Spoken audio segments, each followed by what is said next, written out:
नमस्कार दोस्तों, 8 PM में आपका स्वागत है। मैं हूं आपका दोस्त धर्मेंद्र कुमारी। दोस्तों, इलाहाबाद उपचुनाव की जो अंतिम घड़ियां हैं वो आ गई हैं। कल वोटिंग है और 2 तारीख को दिवाली से पहले वहां पटाखे बजेंगे।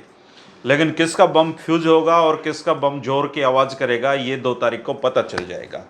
इलाहाबाद उपचुनाव में वहां के गांव-गांव में जाकर जो ग्राउंड रिपोर्ट है, वो जनता टीवी के राजनीतिक संपादक शशि रंजन जी से बेहतर कोई नहीं दे सकता है। और इसके अलावा उन्होंने महापंचायत वहाँ पर एक अपना कार्यक्रम चलाया और उस कार्यक्रम में वहाँ के तमाम बड़े नेताओं को बुलाया और उनसे वो तमाम सवाल पूछे जो एक उपचुनाव की दृष्टि से महत्वपूर्ण होते हैं।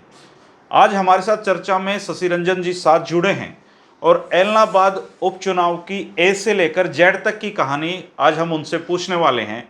और जो हमेशा अपने सवाल दूसरों से करते हैं, आज वो मेरे सवालों का सामना करेंगे। आइए सीधा चलते हैं शशि रंजन जी के पास और इलाहाबाद उपचुनाव की वो तमाम जानकारियां, वो तमाम सवाल जो हमारे दिमाग में चल रहे हैं, एक दर्शक के दिमाग में चल रहे हैं, उनके जवाब शशि रंजन जी से जानने की कोशिश करेंगे।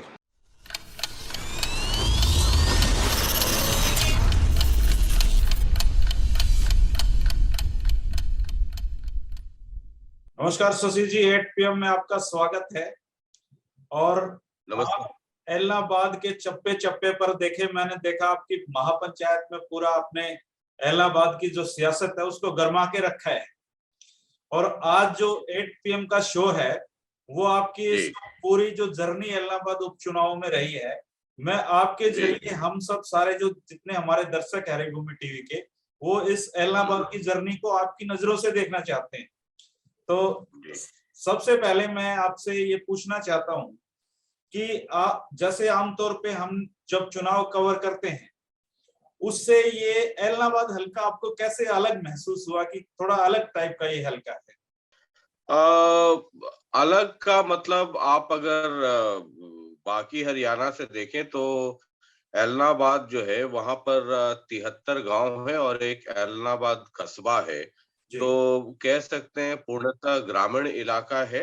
एक कस्बा है जो एलनाबाद है और हरियाणा का हिस्सा तो है ही, लेकिन राजस्थान का असर बहुत ज़्यादा है, बागड़ी बोली है और आप जब जाएँ तो आपको कपास की खेती अभी जब मैं गया तो वहाँ पे कपास की तुड़ाई का समय आ गया था। जी। तो कपास के खेत आपको मिलेंगे और जैसे ही आप एलनाबाद उधर क्रॉस करें तो राजस्थान है।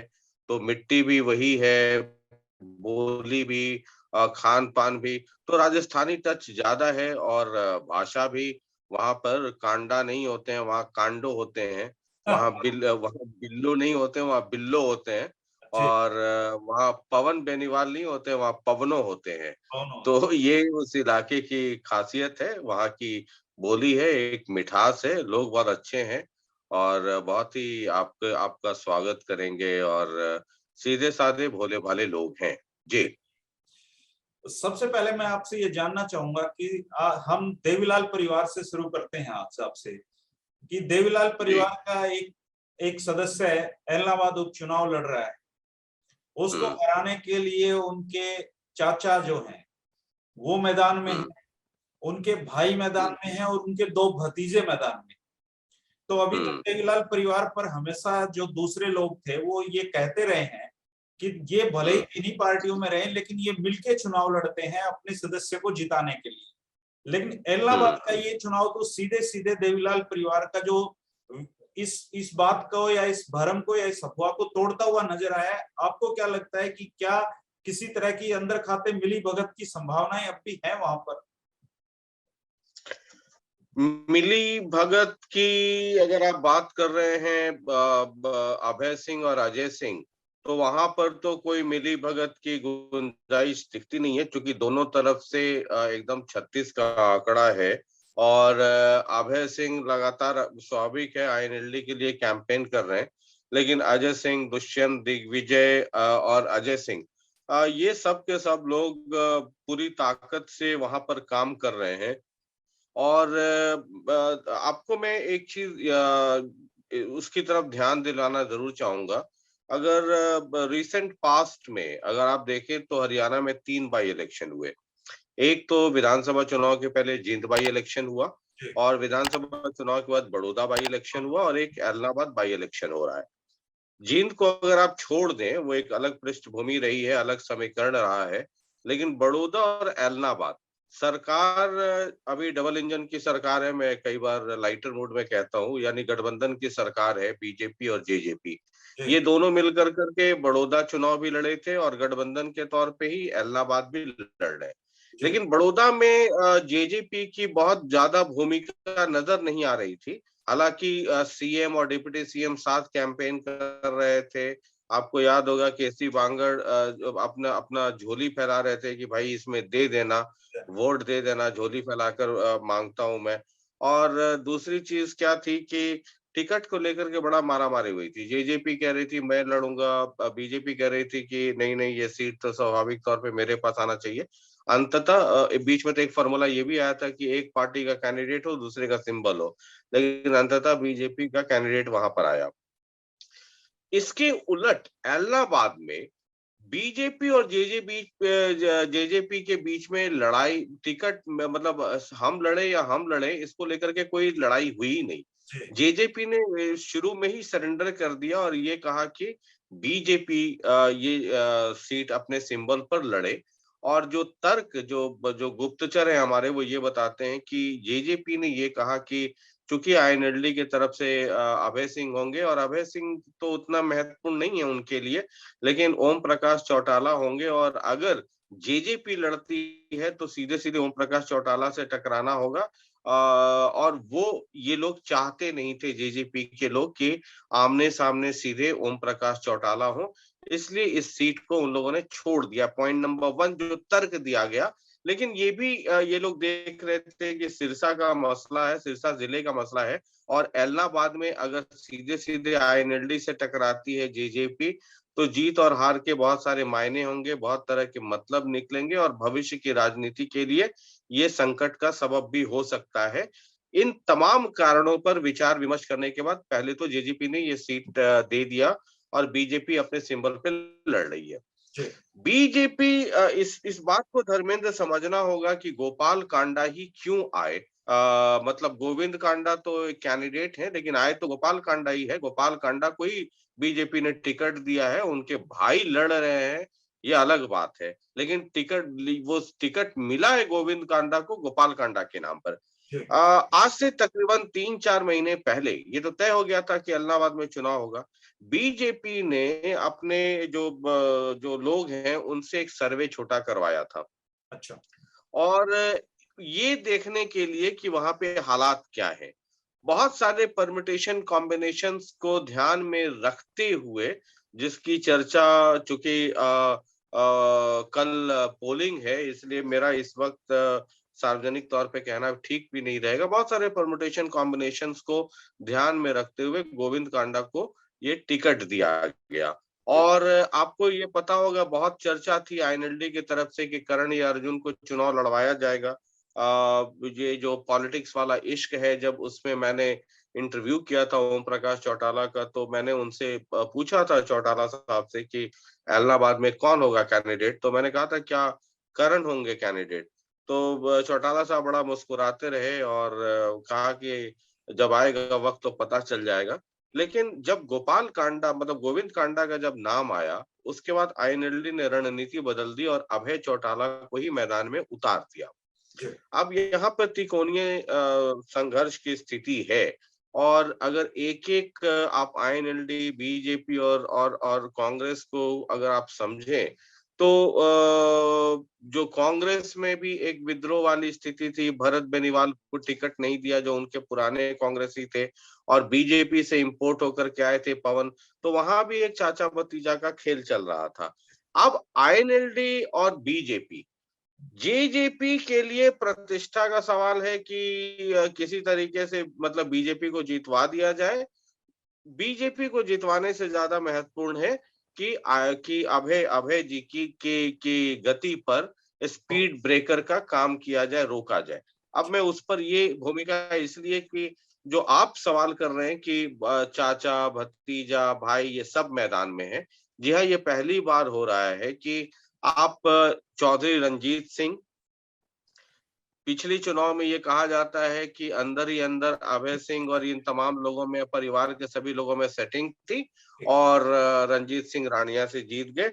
गोविंद कांडा जो इस वक्त एलनाबाद के कैंडिडेट हैं, तब अपनी पार्टी से रानिया के कैंडिडेट थे और हार गए थे।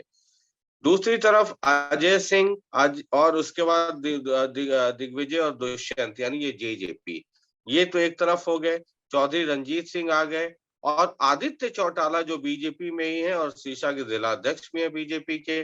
अब ये सब के सब लामबंद हैं अभय अभय अभय सिंह के खिलाफ। लेकिन मुझे लगता है कि दिग्विजय, दुष्यंत और अजय सिंह के अलावा चौधरी रंजीत सिंह या आदित्य चौटाला का अभय के लिए मतलब उतनी कड़वाहट शायद नहीं होगी।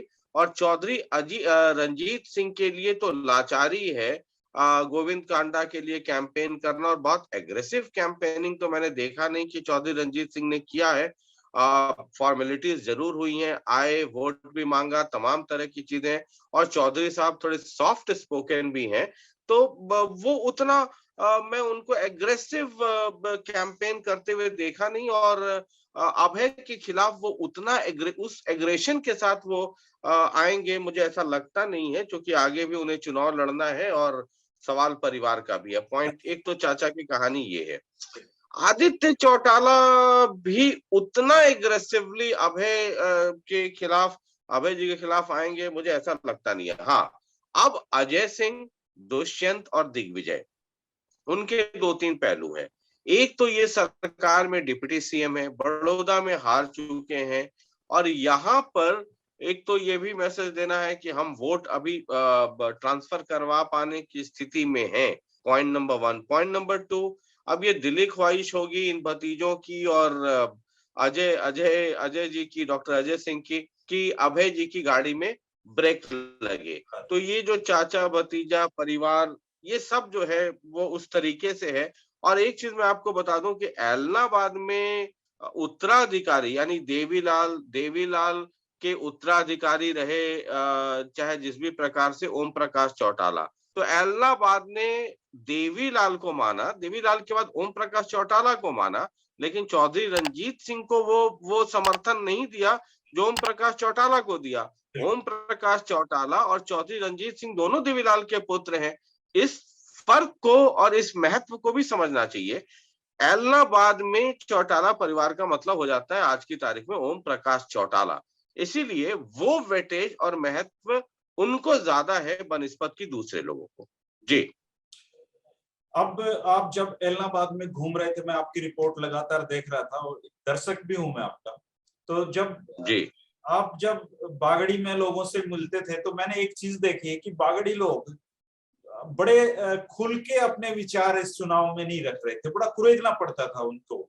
तो जब ऐसी स्थिति जब एक पत्रकार के सामने आती है तो कैसे आप चीजों को जज करते हैं कि इनके अंदर क्या चल रहा है? क्योंकि बागड़ी लोग बहुत, मुझे इस मामले में थोड़े चतुर लगे कि वो खुल के अपने बड़ौदा की तरह या जींद की तरह ओपिनियन नहीं रख रहे थे। देखिए, वोटर दो तरीके के होते हैं, एक होता है वोकल, एक होता है साइलेंट। अब आप समझिए कि ये साइलेंट वोटर क्यों होता है। आप किसी एक इलाके में रह रहे हैं, मान लीजिए आपकी संख्या कम है या ज्यादा है या जो भी है, या सामाजिक परिस्थितियां या आर्थिक परिस्थितियां या जिस भी कारण से परिस्थितियां बन रही हैं। साइलेंट वोटर एक एक वोकल होता है, चाहे वो इस खेमे में हो चाहे उस खेमे में हो, जो डिसाइडेड है और वो वोकल है, वो एग्रेसिव है, वो खुल के बोलता है आप इसको वोट देंगे या इस पार्टी को या उस पार्टी को या उस पार्टी को। जनरली धर्मेंद्र, चुनावी जो गणित है उसको इस रूप में समझना चाहिए। अगर किसी इलाके में 100 वोट हैं तो आप ये मान के चलिए कि 80 वोट तो डिसाइडेड हैं या 70 वोट तो डिसाइडेड हैं कि ये 70 में से इतने इधर जाएंगे, उतने उधर जाएंगे, उतने उधर जाएंगे, उतने उधर जाएंगे। 30 वोट, 30%, 25 से 30% जो है ये डिसाइडिंग फैक्टर होता है।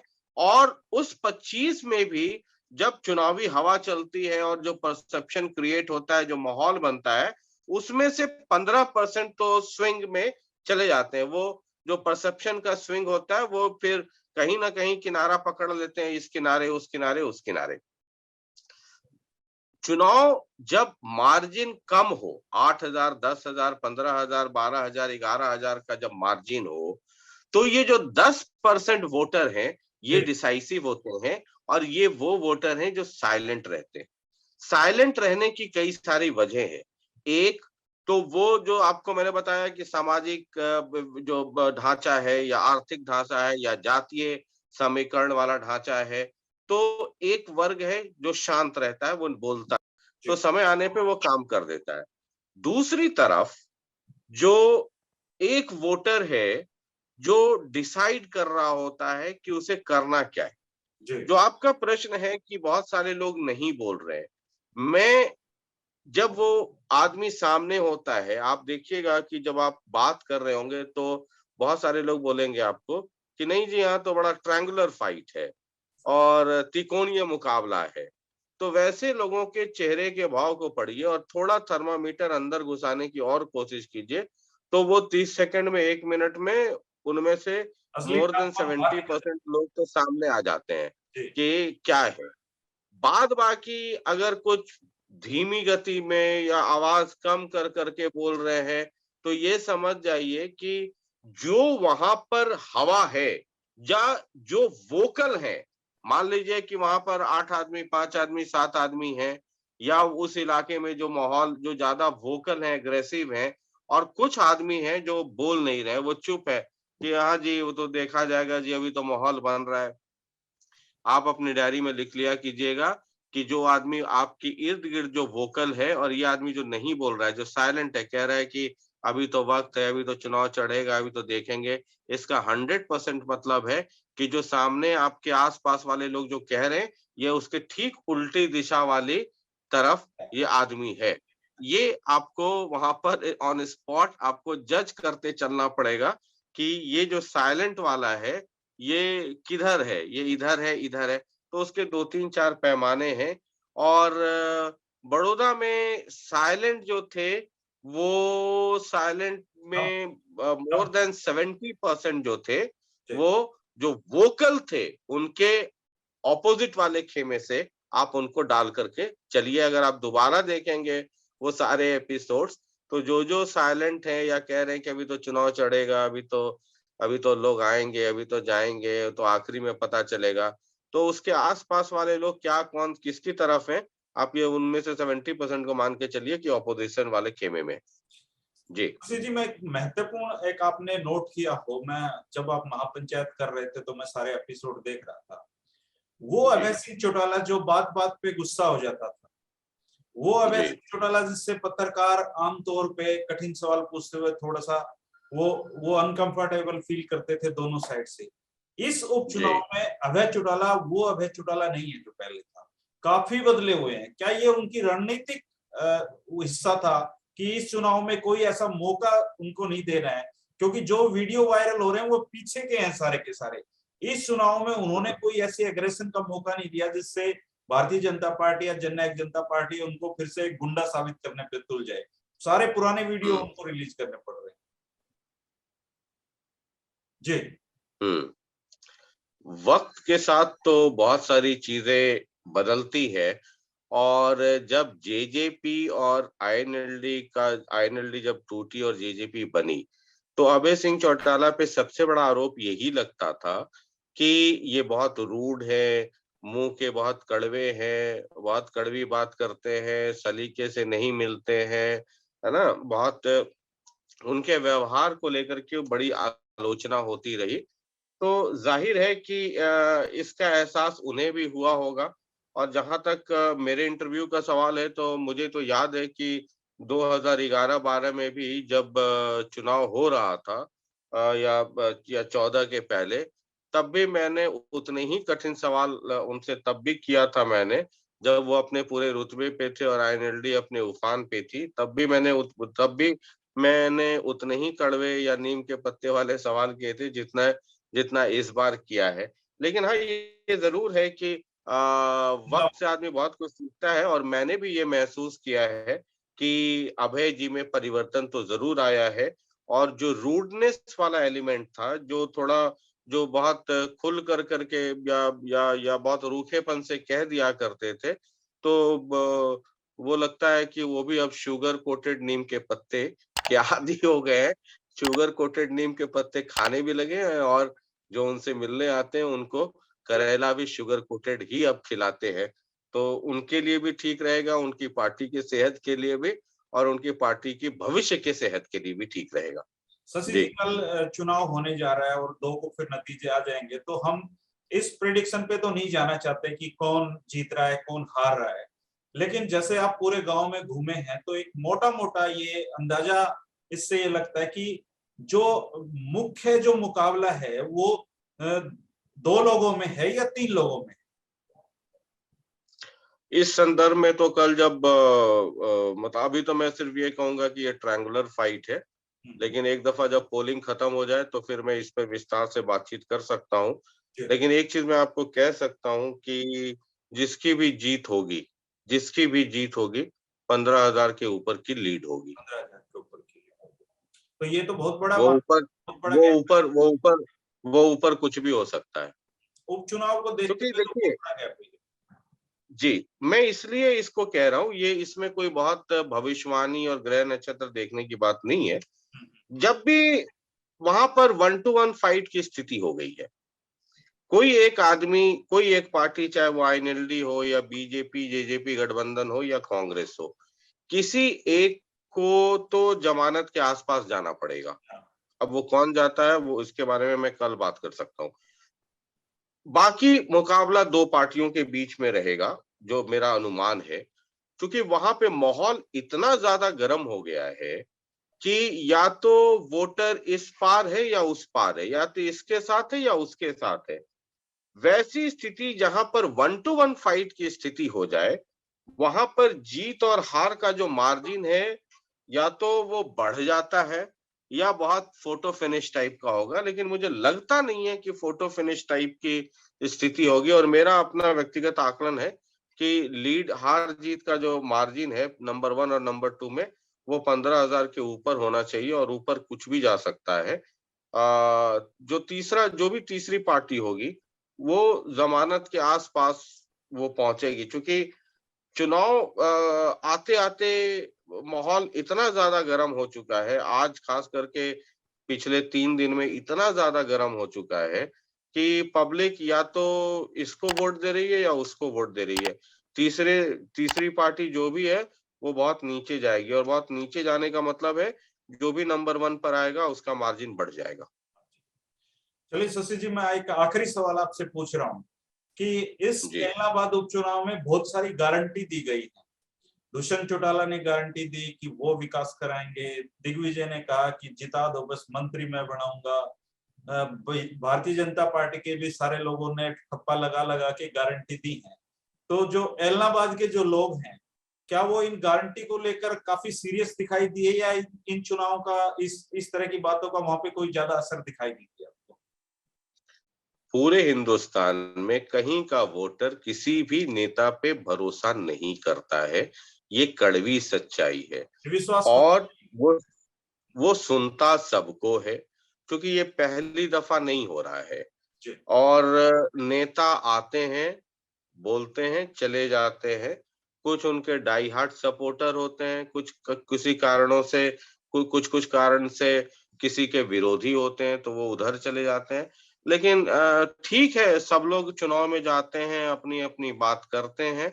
लेकिन मुझे लगा नहीं जितने दिन में रहा इलाहाबाद में कि कोई ये पानी और फलाना और ढिमकाना, ये सब जो डेवलपमेंट और बिजली और पानी और खाद और ये और वो कोई मसला है। वहां तो मसला जो है वो सब लोग समझ रहे हैं। मसला एक ही है, उसी के फॉर और अगेंस्ट वोटिंग होनी है।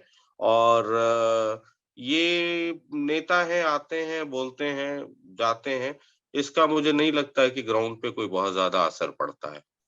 चलिए, इलाहाबाद के जो उपचुनाव था उसमें बिलवो, पवनियों, कांडियो, ये इस अभी पानियो नहीं, कांडो, बिल्लो और पवनो, ओह नो, तो देखने होंगे कि बाजी कौन मारियो। कौन मारता है। शशि जी, आपने समय निकाला बातचीत की, इसके लिए आपका बहुत शुक्रिया।